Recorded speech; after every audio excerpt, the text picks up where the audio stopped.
Assalamualaikum warahmatullahi wabarakatuh. Halo, saya Meira. Bagaimana kabar kalian? Kali ini saya akan melanjutkan membacakan buku The Art of Thinking Clearly, 99 Sesat Pikir dalam Investasi, Bisnis, dan Masalah Pribadi, karya Rolf Dobelli. Selamat mendengarkan. Sesat pikir ke-55. Alasan tidak ada yang namanya perang rata-rata. Masalah rata-rata. Seandainya Anda sedang berada di dalam bus bersama 49 orang lainnya. Pada pemberhentian selanjutnya, orang tergemuk di Amerika naik. Pertanyaan, seberapa banyakkah kenaikan berat badan rata-rata penumpang? 4%? 5%? Sekitar itu. Misalnya bus berhenti lagi dan Bill Gates naik. Kali ini kita tidak khawatir mengenai berat. Pertanyaannya, seberapa banyak kenaikan rata-rata kekayaan penumpang? 4% atau 5%? Jauh sekali. Mari kita hitung contoh yang kedua dengan cepat. Misalnya, ke-50 orang penumpang yang dipilih secara acak itu memiliki harta $54.000. Ini adalah nilai tengah statistik. Kemudian, lalu Bill Gates ditambahkan ke dalam kelompok ini dengan kekayaan sekitar $59 miliar. Kekayaan rata-rata baru saja menjolak sampai $1,15 miliar.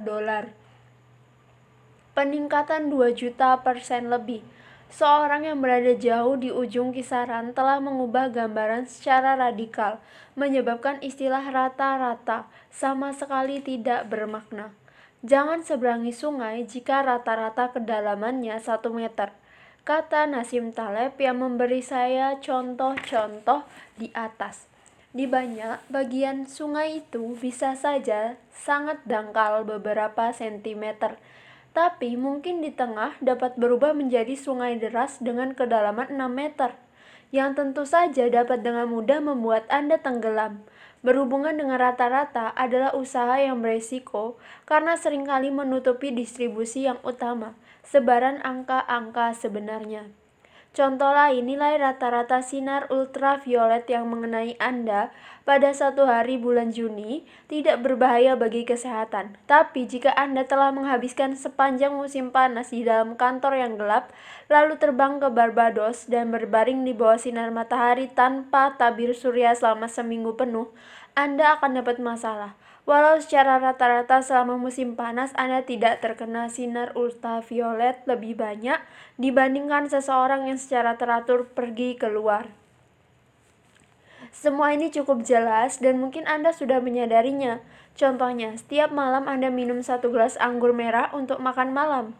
Itu tidak menimbulkan masalah kesehatan. Banyak dokter yang merekomendasikannya. Tapi jika Anda tidak meminum alkohol selama 1 tahun, dan pada 31 Desember Anda meminum 356 gelas, setara dengan 60 botol, Anda akan dapat masalah, walau rata-ratanya selama 1 tahun sama. Ini yang paling mutakhir. Di dalam dunia yang kompleks, distribusi menjadi makin tidak seimbang. Dengan kata lain, kita akan menyaksikan fenomena Bill Gates dalam semakin banyak ranah. Berapa kunjungan yang didapatkan situs web rata-rata? Jawabannya adalah tidak ada situs web rata-rata. Beberapa situs seperti New York Times, Facebook, atau Google mendapat banyak sekali kunjungan dan banyak sekali situs yang hanya menarik sedikit kunjungan. Dalam kasus semacam itu, ahli matematika menjelaskan apa yang disebut dengan hukum pangkat. Ambil contoh kota-kota. Ada satu kota di planet ini dengan populasi di atas 30 juta, Tokyo. Ada 11 kota dengan populasi antara 20 dan 30 juta. Ada 15 kota dengan populasi antara 10 dan 20 juta. Ada 48 kota dengan penduduk antara 5 dan 10 juta dan ribuan. Kota dengan penduduk antara 1 dan 5 juta itu adalah hukum pangkat. Beberapa ekstrim mendominasi distribusi dan konsep rata-rata menjadi tidak berguna. Berapa ukuran rata-rata perusahaan? Berapa rata-rata populasi kota? Seperti apakah perang rata-rata? Dalam hal kematian dan durasi, berapa rata-rata fluktuasi harian di Dow Jones? Berapa rata-rata biaya proyek konstruksi? Berapa eksemplar rata-rata satu judul buku yang terjual? Berapa jumlah rata-rata kerusakan yang diakibatkan angin topan? Berapa rata-rata bonus seorang bankir? Berapa rata-rata sukses kampanye penjualan? Berapa rata-rata unduhan yang didapat aplikasi iPhone? Berapa banyak uang yang dihasilkan aktor rata-rata? Tentu saja Anda dapat menghitung jawabannya, tapi Anda hanya akan membuang-buang waktu. Semua skenario yang kelihatannya biasa itu tunduk pada hukum pangkat. Gunakan satu contoh terkait. Beberapa aktor menghasilkan 10 juta dolar per tahun, sementara ribuan aktor lainnya hidup pas-pasan. Apakah Anda akan menyarankan anak-anak Anda untuk memasuki dunia akting karena rata-rata pendapatannya cukup layak? Semoga tidak. Alasannya salah. Kesimpulannya, jika seorang menggunakan kata rata-rata, berpikirlah 2 kali. Coba cari tahu distribusi dasarnya. Jika hampir tidak ada pengaruh anomali tunggal, konsepnya masih bermanfaat.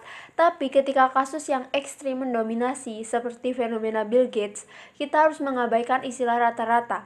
Kita semua harus mengambil pesan dari William Gibson.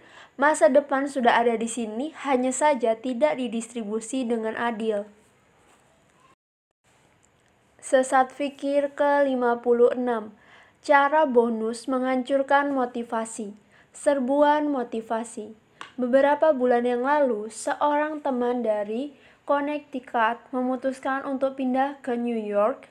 Dia memiliki koleksi barang antik yang sangat mengagumkan, seperti buku-buku kuno dan gelas buatan tangan Murano dari beberapa generasi yang lalu. Saya tahu betapa dia sangat terikat dengan barang-barang itu dan sangat cemas untuk menyerahkan kepada perusahaan jasa pindahan. Jadi terakhir kali saya berkunjung, saya menawarkan untuk membawa barang-barang yang paling rapuh ketika saya kembali ke kota. 2 minggu kemudian, saya mendapatkan surat ucapan terima kasih bersama dengan selembar $50. Selama 4 tahun, Swiss telah mencari-cari tempat untuk menyimpan limbah radioaktif. Pihak berwenang telah mempertimbangkan beberapa tempat berbeda untuk menyimpan bawah tanah, termasuk desa Wolfenschiessen di tengah negara itu. Ahli ekonomi Bruno Frey dan rekan penelitiannya di University Zurich pergi ke sana dan merekam pendapat masyarakat. Dalam pertemuan masyarakat secara mengejutkan, 50,8% menyetujui usulan itu. Respon positif mereka dapat dihubungkan dengan beberapa faktor: kebanggaan nasional, kesopanan umum, tanggung jawab sosial, kemungkinan pekerjaan baru, dan lain-lain. Tim peneliti melakukan survei kedua, tapi kali ini mereka menyebut ada kemungkinan hadiah $5.000 untuk setiap warga dibayar oleh pembayar pajak Swiss jika mereka telah menerima proposal. Apa yang terjadi? Hasilnya anjlok. Hanya 24,6% yang bersedia untuk mendukung rencana itu. Contoh lain adalah pusat penitipan anak. Karyawan penitipan anak memiliki masalah yang sama di seluruh dunia. Orang tua yang menjemput anak mereka setelah jam tutup. Para karyawan tidak punya pilihan selain menunggu. Mereka tidak mungkin memulangkan anak terakhir dengan taksi atau meninggalkannya di pinggir jalan. Untuk mengurangi keterlambatan orang tua, banyak pusat penitipan yang menerapkan denda keterlambatan. Ironisnya, penelitian justru menunjukkan angka keterlambatan meningkat. Tentu saja mereka dapat memberikan denda yang sangat besar, seperti misalnya $500 untuk 1 jam. Seperti mereka bisa menawarkan $1 juta untuk setiap penduduk desa kecil di Swiss. Tapi bukan itu intinya. Intinya adalah insentif berbentuk uang dalam jumlah kecil, sangat kecil, menghilangkan insentif jenis lain.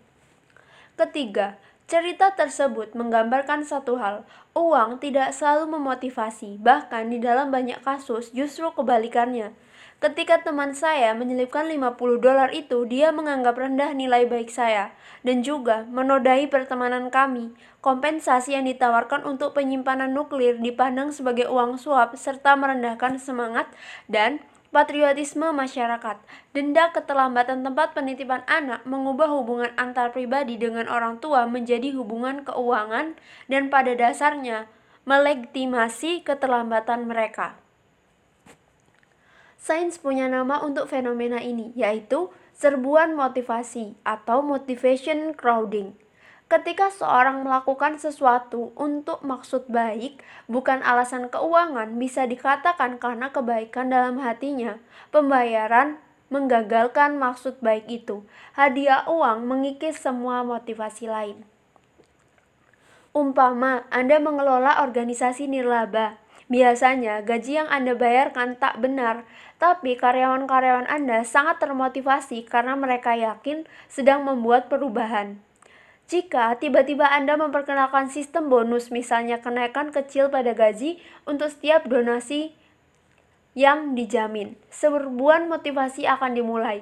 Tim Anda akan mulai menghindari tugas-tugas yang tidak menghasilkan hadiah tambahan. Kreativitas, reputasi perusahaan, alih pengetahuan, hal-hal itu tidak akan berharga lagi. Tidak lama, semua usaha akan berpusat pada pencarian sumbangan. Jadi, siapa yang aman dari serbuan motivasi? Giat ini seharusnya dapat membantu. Apakah Anda mengenal bankir swasta, agen asuransi, atau auditor finansial yang melakukan pekerjaannya karena gairah untuk percaya pada tujuan yang lebih luhur? Saya tidak. Insentif finansial dan bonus kinerja bekerja dengan sangat baik di dalam industri dengan pekerjaan-pekerjaan yang biasanya tidak menginspirasi. Industri yang karyawannya tidak merasa bangga terhadap produk atau perusahaannya dan melakukan pekerjaan hanya karena mereka dibayar.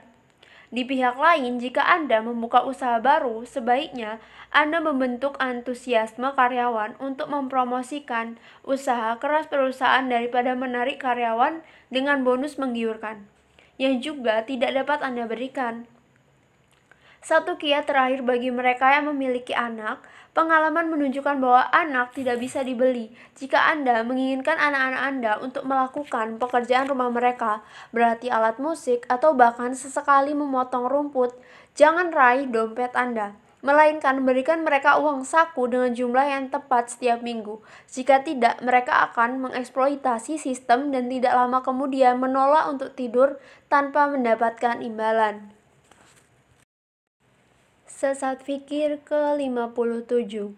Jika tidak ada yang ingin Anda katakan, jangan katakan apa-apa.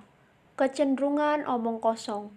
Ketika ditanya mengapa 1 dari 5 orang Amerika tidak mampu menunjukkan negaranya di peta dunia, Miss Ten South Carolina, seorang lulusan SMA, memberikan jawaban ini di hadapan kamera yang menyala.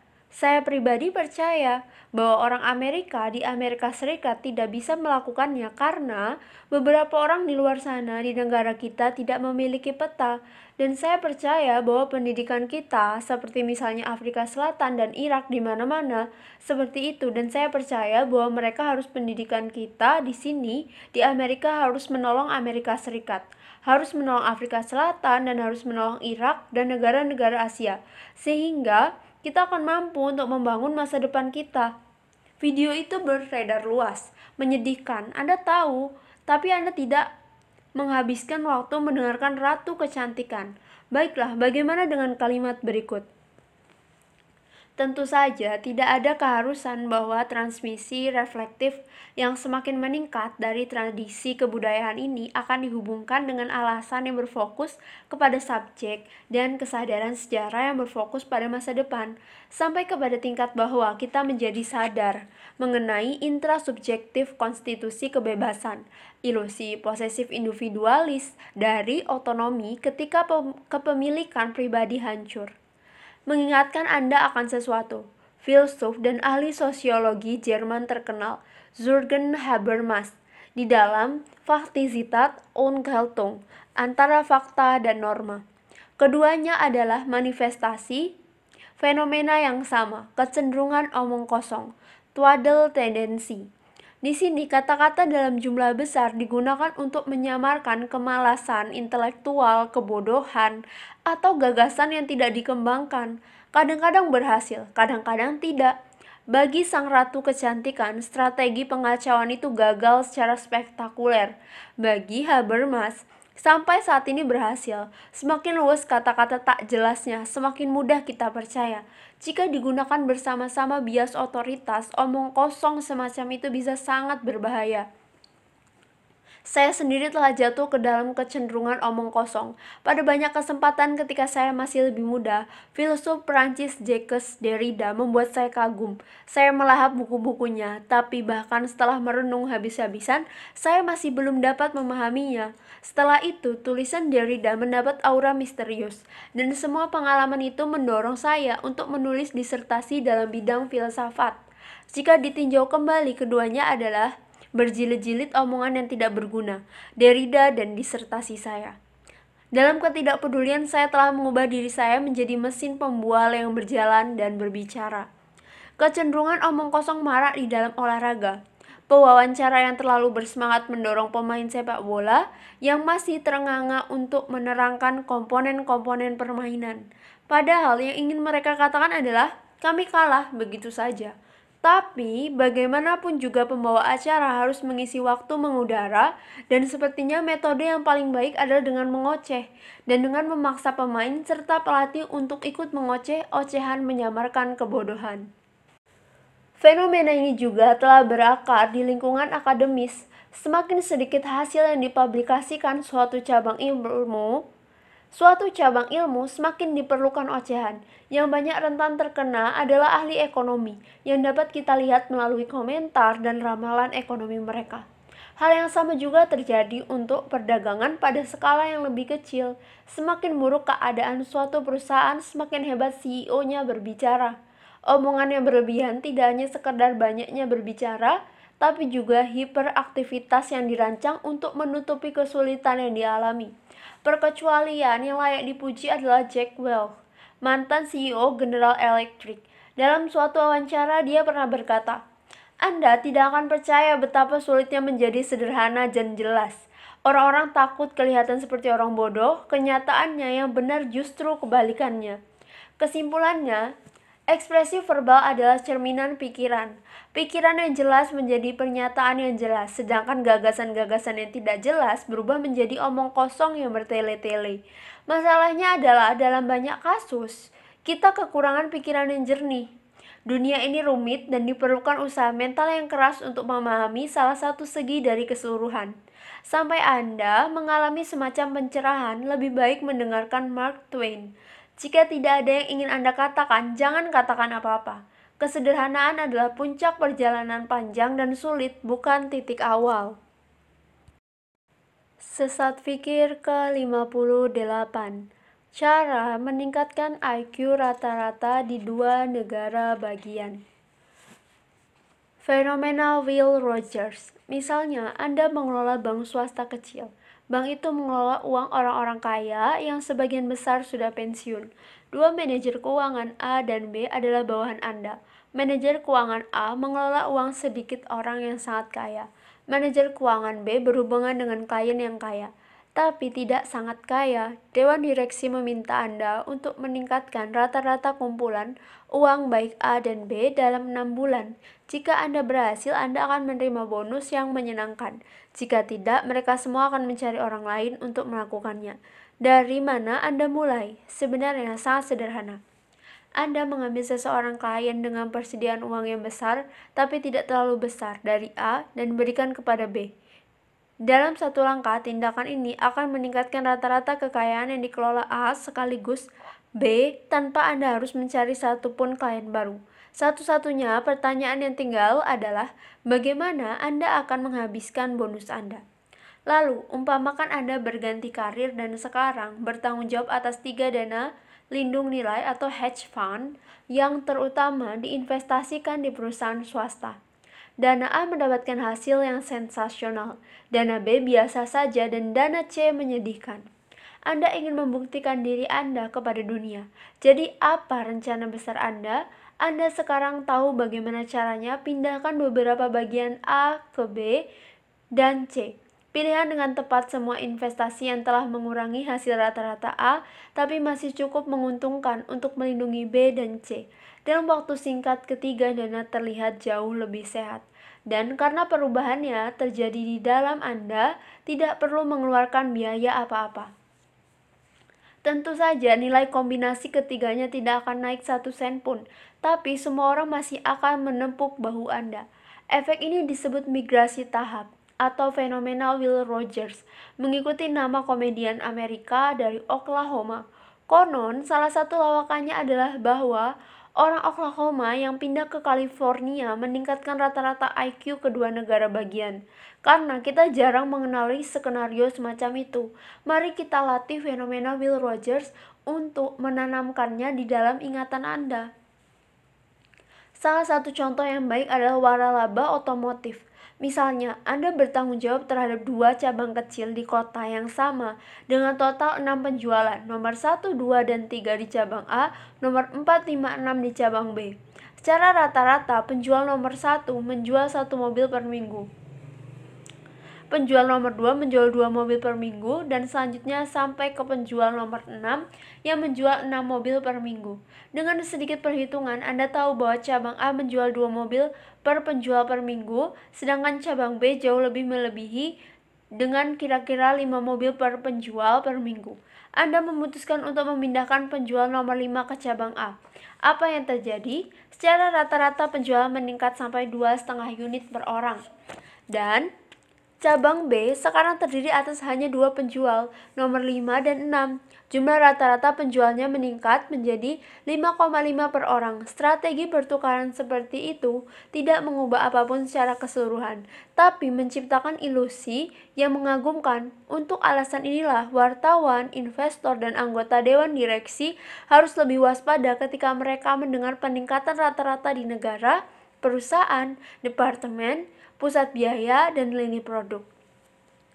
Suatu kasus penipuan khusus dari fenomena Will Rogers ditemukan di dalam obat.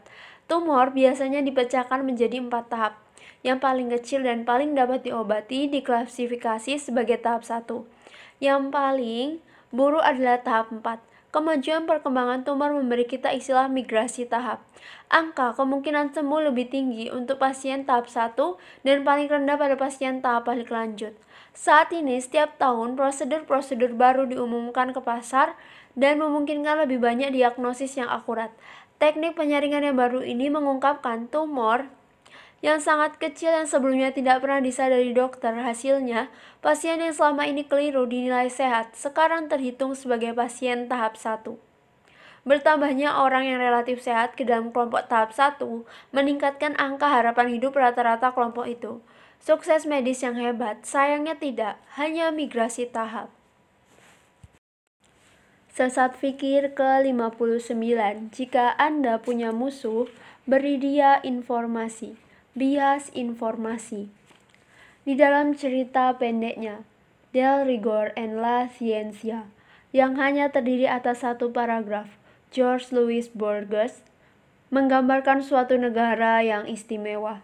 Di negara ini, ilmu pemetaan sangatlah mutakhir, sehingga hanya peta yang paling rinci yang boleh ada, yaitu peta dengan skala 1:1, sebesar negara itu sendiri. Warga negara segera menyadari bahwa peta semacam itu tidak memberikan pemahaman apapun karena hanya meniru apa yang sudah mereka ketahui. Peta Borges adalah kasus ekstrim bias informasi, information bias, hayalan bahwa semakin banyak informasi menjamin keputusan yang lebih baik. Baru-baru ini ketika mencari hotel di Miami, saya buat daftar pendek berisi 5 tawaran yang bagus. Segera saja salah satunya menarik perhatian saya. Tapi saya ingin memastikan bahwa saya telah mendapatkan penawaran yang paling baik dan memutuskan untuk terus mencari. Saya menyibukkan diri membaca lusinan tinjauan pelanggan dan tulisan di dalam blog, dan membuka foto dan video yang tak terhitung jumlahnya.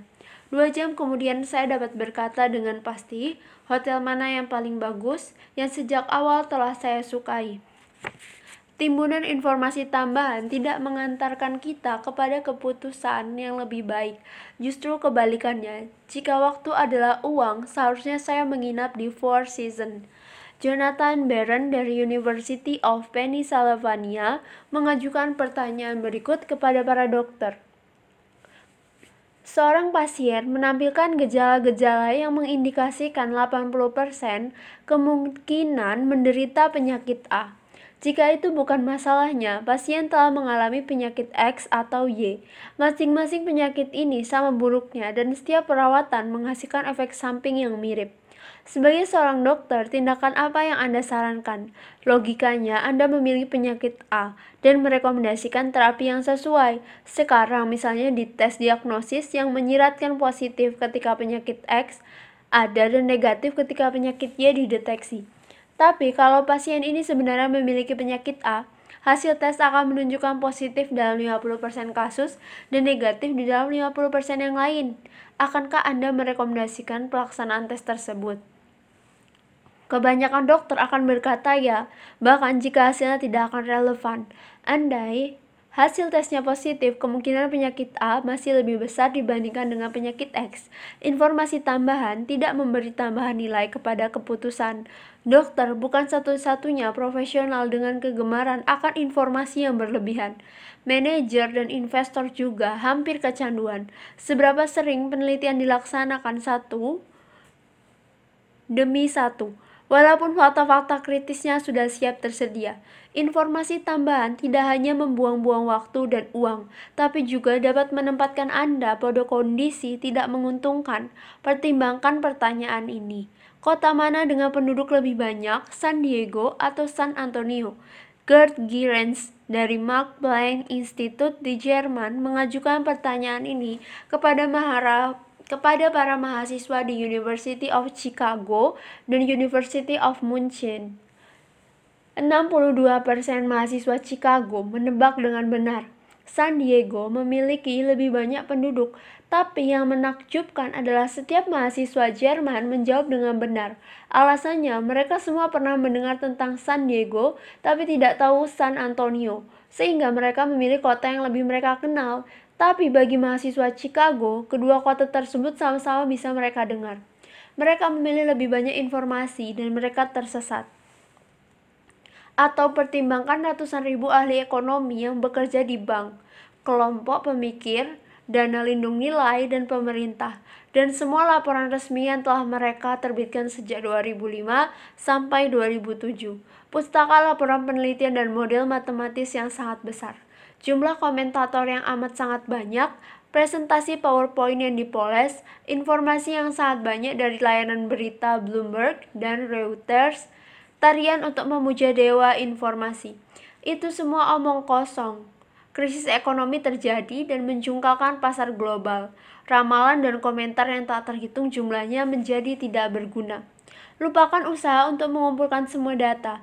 Lakukan usaha terbaik Anda untuk melanjutkan dengan fakta-fakta yang ada.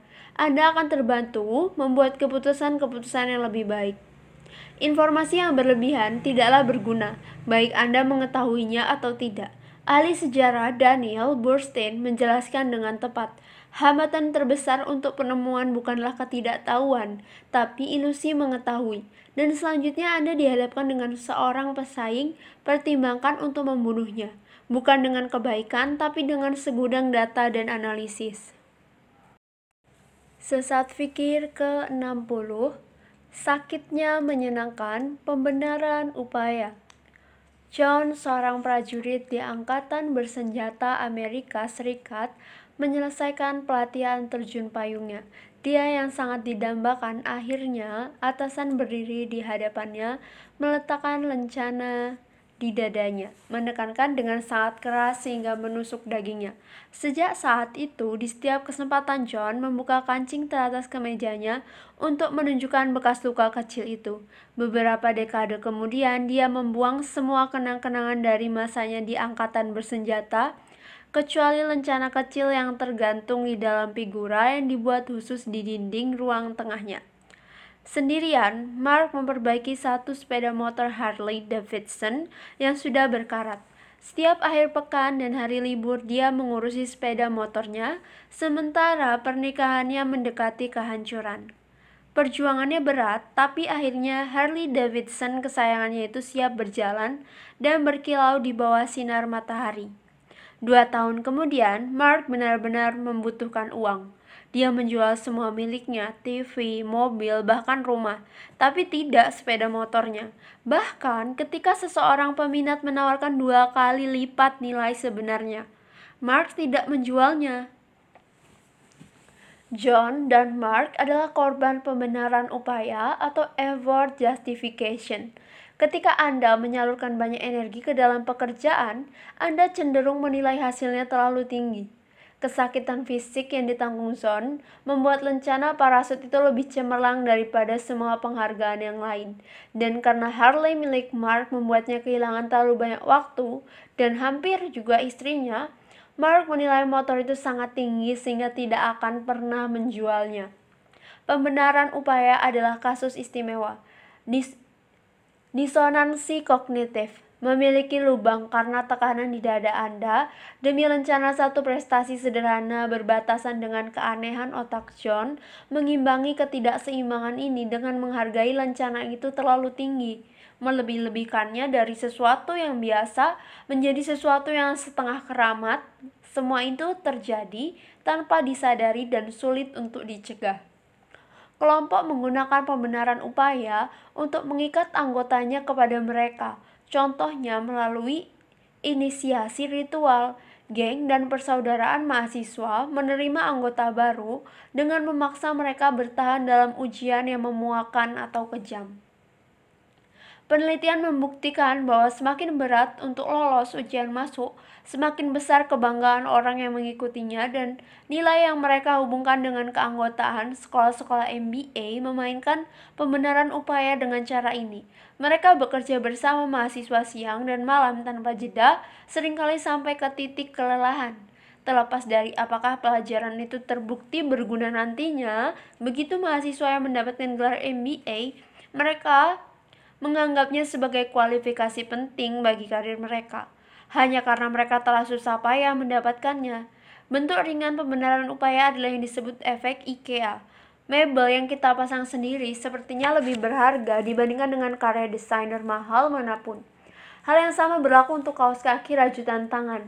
Membuang sepasang kaos kaki buatan tangan bahkan ketika terlihat kotor dan ketinggalan zaman sangat sulit dilakukan.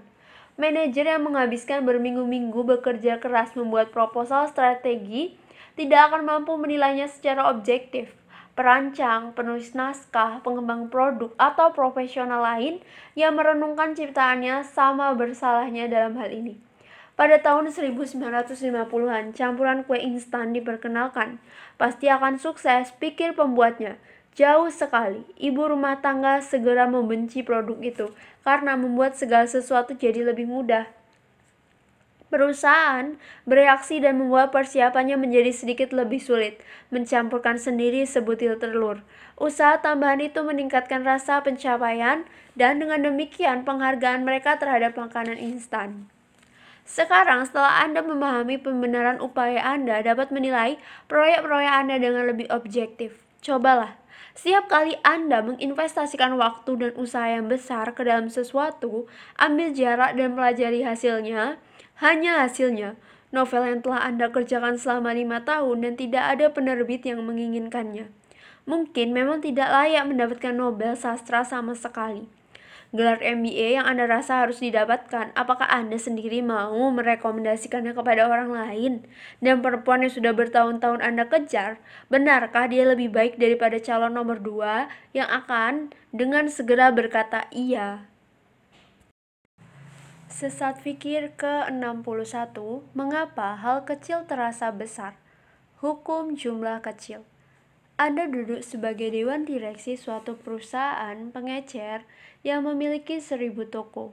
Setengahnya berlokasi di kota, sedangkan setengah yang lain di desa.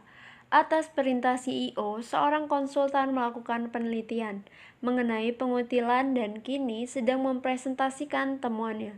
Di dinding depan ditampilkan nama 100 cabang dengan angka pencurian tertinggi dibandingkan dengan penjualannya. Dengan huruf dicetak tebal di atasnya tertulis kesimpulannya yang membukakan mata. Cabang dengan angka pencurian tertinggi berada terutama di desa. CEO yang pertama kali berbicara memecahkan keheningan dan perasaan tidak percaya. Bapak dan Ibu, langkah-langkah selanjutnya sudah jelas. Mulai sekarang kita akan memasang sistem keamanan tambahan di semua cabang desa. Mari kita lihat apakah orang-orang udik itu masih akan mencuri lagi. Apakah kita semua setuju?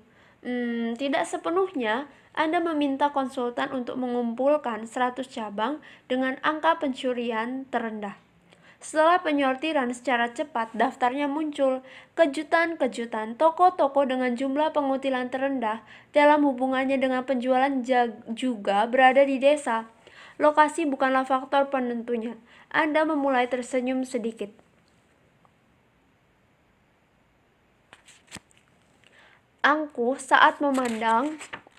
Anda mulai tersenyum sedikit angkuh saat memandang ke sekeliling meja ke arah rekan-rekan Anda.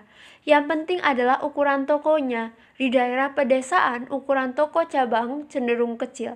Artinya, satu insiden berpengaruh jauh lebih besar pada angka pencurian. Dengan demikian, angka di cabang rural sangat bervariasi lebih banyak dibandingkan cabang perkotaan yang lebih besar.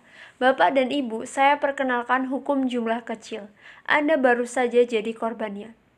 Hukum jumlah kecil, law of small number, bukanlah sesuatu yang kita pahami secara intuitif. Oleh karena itu, semua orang terutama wartawan, manajer, dan anggota dewan direksi terus-menerus jadi korban. Mari kita pelajari contoh yang ekstrim. Bukannya angka pencurian, pertimbangkan berat rata-rata pegawai di satu cabang. Kita hanya akan mengambil 2 toko dan bukan 1.000. Satu cabang sangat besar dan satu cabang kecil. Toko yang besar memiliki 1.000 pegawai. Toko yang kecil hanya 2. Berat rata-rata di cabang yang besar kira-kira sesuai dengan rata-rata berat populasi. Misalnya 78 kg. Tanpa memperhitungkan siapa yang dikontrak atau dipecat, angkanya tidak akan berubah banyak. Tidak seperti toko kecil, manajer toko gemuk atau kurus akan sangat mempengaruhi berat rata-rata. Mari kita kembali ke masalah pengutilan. Sekarang kita mengerti mengapa semakin kecil satu cabang, semakin bervariasi angka pencuriannya. Dari yang sangat tinggi hingga sangat rendah. Tidak peduli bagaimana cara konsultan mengatur bentangnya. Jika Anda membuat daftar angka pencurian dengan urutan ukuran, toko kecil akan muncul di paling bawah, toko besar akan muncul di tengah, dan pada tempat paling atas toko kecil lagi. Jadi, kesimpulan CEO tidak ada gunanya, tapi setidaknya dia tidak harus mengambil tindakan terhadap sistem keamanan untuk toko-toko kecil. Seandainya Anda membaca cerita berikut ini di koran. Perusahaan baru mempekerjakan orang-orang yang lebih pintar. Penelitian yang dilakukan oleh National Institute of Urinary Research telah memperhitungkan rata-rata IQ di perusahaan-perusahaan Amerika. Hasilnya, perusahaan rintisan mempekerjakan orang-orang dengan kualitas Mensa atau perkumpulan orang dengan IQ tinggi. Apa reaksi pertama Anda? Semoga menaikkan alis mata. Ini adalah contoh sempurna hukum jumlah kecil. Perusahaan rintisan cenderung untuk mempekerjakan lebih sedikit orang. Dengan demikian, rata-rata IQ akan lebih banyak berfluktuasi dibandingkan dengan perusahaan-perusahaan besar, sehingga bisnis-bisnis kecil dan baru memiliki angka tertinggi dan terendah. Penelitian itu tidak penting sama sekali dan hanya menunjukkan kebetulan. Jadi, hati-hatilah ketika Anda mendengar angka statistik yang luar biasa mengenai lembaga-lembaga kecil, bisnis rumah tangga, kota, pusat data, sarang semut, paroki, sekolah, dan sebagainya. Apa yang dijual sebagai temuan yang mencengangkan sebenarnya adalah temuan yang membosankan sebagai konsekuensi distribusi acak. Di buku terbarunya, Daniel Kahneman, seorang peraih hadiah Nobel, mengungkapkan bahwa penelitian yang paling berpengalaman pun takluk terhadap hukum jumlah kecil. Betapa menenangkan. Sesat pikir ke-62, tangani dengan hati-hati. Ekspektasi. Pada 31 Januari 2006, Google mengumumkan pencapaian finansialnya untuk kuartal terakhir 2005. Pendapatan naik 97%, laba bersih naik 82%, kuartal yang memecahkan rekor. Bagaimana pasar modal bereaksi terhadap angka-angka fenomenal itu? Hanya dalam beberapa detik harga saham Google jatuh 16%. Perdagangan harus dihentikan ketika dibuka kembali, harganya turun 15% lagi. Kepanikan mutlak, seorang trader yang putus asa bertanya di blognya, Gedung pencakar langit mana yang paling baik untuk tempat saya terjun? Apa yang salah? Analisis Wall Street telah mengantisipasi hasil yang lebih baik, dan ketika hasilnya gagal untuk terwujud, 20 miliar dolar terpotong dari nilai perusahaan raksasa media itu. Setiap investor tahu bahwa meramalkan hasil finansial secara akurat itu mustahil. Jawaban logis bagi ramalan yang buruk adalah tebakan yang buruk. Saya memang salah, tapi investor tidak bereaksi seperti itu. Bulan Januari 2006, ketika Jupiter Network dengan penuh semangat mengumumkan antisipasi laba bersih per saham, yaitu 1/10 dari 1 sen lebih rendah dibandingkan ramalan analis, harga sahamnya turun 21% dan nilai perusahaan itu merosot 2,5 miliar dolar. Ketika harapan membumbung dalam proses menuju ke pengumuman, perbedaan apapun akan menyebabkan balasan yang kejam tanpa memandang betapa remeh jaraknya. Banyak perusahaan yang berusaha sekuat tenaga untuk mencapai ramalan analis. Untuk menghindari teror itu, beberapa perusahaan mulai menerbitkan perkiraan sendiri yang disebut petunjuk pendapatan. Bukan langkah cerdas, sekarang pasar hanya berpedoman kepada ramalan internal ini dan mempelajarinya lebih teliti lagi. CFO dipaksa untuk mencapai target-target itu sampai ke nilai sen dan harus menggunakan semua kecerdikan akuntansi yang tersedia. Untungnya, harapan juga dapat membawa ke arah insentif yang mengagumkan. Pada 1965, ahli psikologi Amerika Robert Rosenthal melakukan percobaan penting di sekolah-sekolah berbeda. Guru-guru diberitahu mengenai tes baru, palsu yang dapat mendeteksi murid yang berada di satu lompatan intelektual disebut dalam perkembangan bloomer. 20% murid dipilih secara acak dan dikelompokkan. Guru-guru dibiarkan tetap memiliki kesan bahwa anak-anak itu memang murid-murid dengan potensi besar. Setelah 1 tahun, Rosenthal mendapati bahwa murid-murid itu telah mengalami perkembangan IQ jauh lebih tinggi dibandingkan anak-anak lain di dalam kelompok kontrol. Efek ini menjadi terkenal sebagai efek Rosenthal atau efek Pygmalion. Berbeda dengan CEO atau CFO yang secara sadar mengatur kinerja mereka untuk memenuhi harapan, tindakan para guru tidaklah disadari. Tanpa sepengetahuan mereka, para guru sendiri mungkin telah memberi lebih banyak waktu bagi para bloomer dan akibatnya kelompok itu lebih banyak belajar. Kemungkinan kehebatan murid-murid itu sangat mempengaruhi para guru, sehingga para guru bukan hanya menganggap nilai anak-anak itu akan lebih baik, melainkan juga menganggap kepribadian murid-murid berbakat lebih baik. Tapi, bagaimana reaksi kita terhadap harapan-harapan pribadi? Ada efek placebo, pil dan terapi yang sepertinya tidak akan meningkatkan kesehatan, tapi malah berefek demikian. Efek placebo telah ditemukan di sepertiga dari semua pasien, tapi bagaimana cara bekerjanya tidak dipahami dengan baik.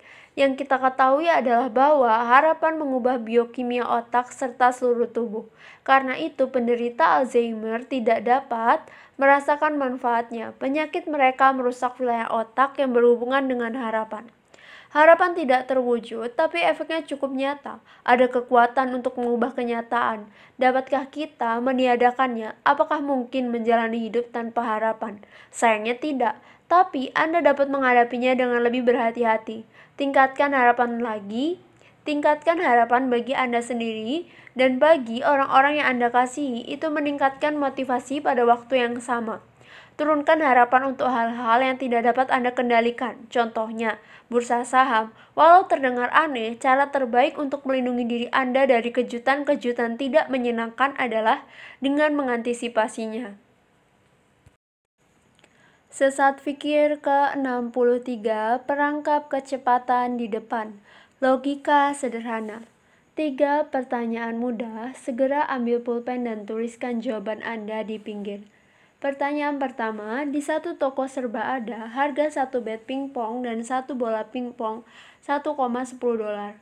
Jika harga bat adalah 1 dolar lebih mahal daripada harga bola, berapa harga bola?